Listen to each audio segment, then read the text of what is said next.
Chapter 19. The two angels arrived at Sodom in the evening, and Lot was sitting in the gateway of the city.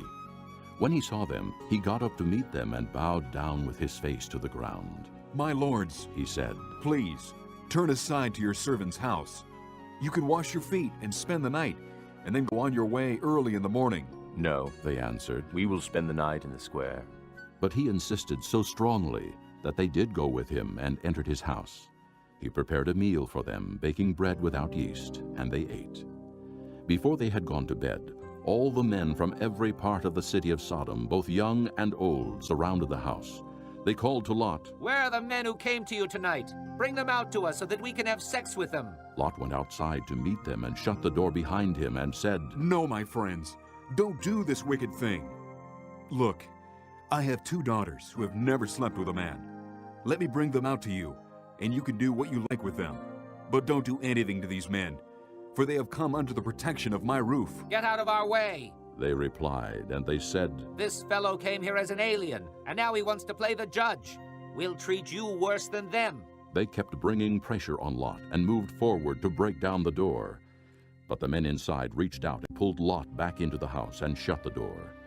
Then they struck the men who were at the door of the house, young and old, with blindness, so that they could not find the door. The 2 men said to Lot, "Do you have anyone else here? Sons-in-law, sons or daughters, or anyone else in this city who belongs to you? Get them out of here, because we are going to destroy this place. The outcry to the Lord against its people is so great that he has sent us to destroy it." So Lot went out and spoke to his sons-in-law, who were pledged to marry his daughters. He said, "Hurry and get out of this place, because the Lord is about to destroy the city." but his sons-in-law thought he was joking. With the coming of dawn, the angels urged Lot, saying, "Hurry, take your wife and your 2 daughters who are here, or you will be swept away when the city is punished." When he hesitated, the men grasped his hand and the hands of his wife and of his 2 daughters and led them safely out of the city, for the Lord was merciful to them.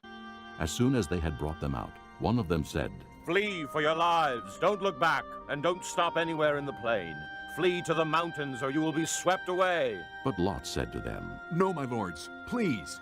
Your servant has found favor in your eyes, and you have shown great kindness to me in sparing my life.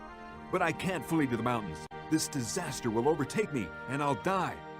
Look, here is a town near enough to run to, and it is small. Let me flee to it. It is very small, isn't it? Then my life will be spared." He said to him, "Very well. I will grant this request too.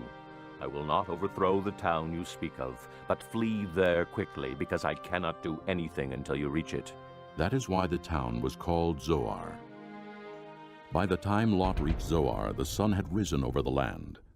Then the Lord rained down burning sulfur on Sodom and Gomorrah, from the Lord out of the heavens.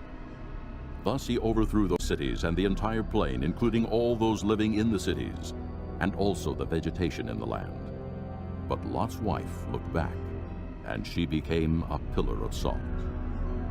Early the next morning, Abraham got up and returned to the place where he had stood before the Lord. He looked down toward Sodom and Gomorrah, toward all the land of the plain, and he saw dense smoke rising from the land, like smoke from a furnace. So when God destroyed the cities of the plain, he remembered Abraham, and he brought Lot out of the catastrophe that overthrew the cities where Lot had lived. Lot and his 2 daughters left Zoar and settled in the mountains, for he was afraid to stay in Zoar. He and his 2 daughters lived in a cave. One day the older daughter said to the younger, "Our father is old, and there is no man around here to lie with us, as is the custom all over the earth. Let's get our father to drink wine, and then lie with him, and preserve our family line through our father." That night they got their father to drink wine, and the older daughter went in and lay with him. He was not aware of it when she lay down or when she got up. The next day the older daughter said to the younger, "Last night I lay with my father.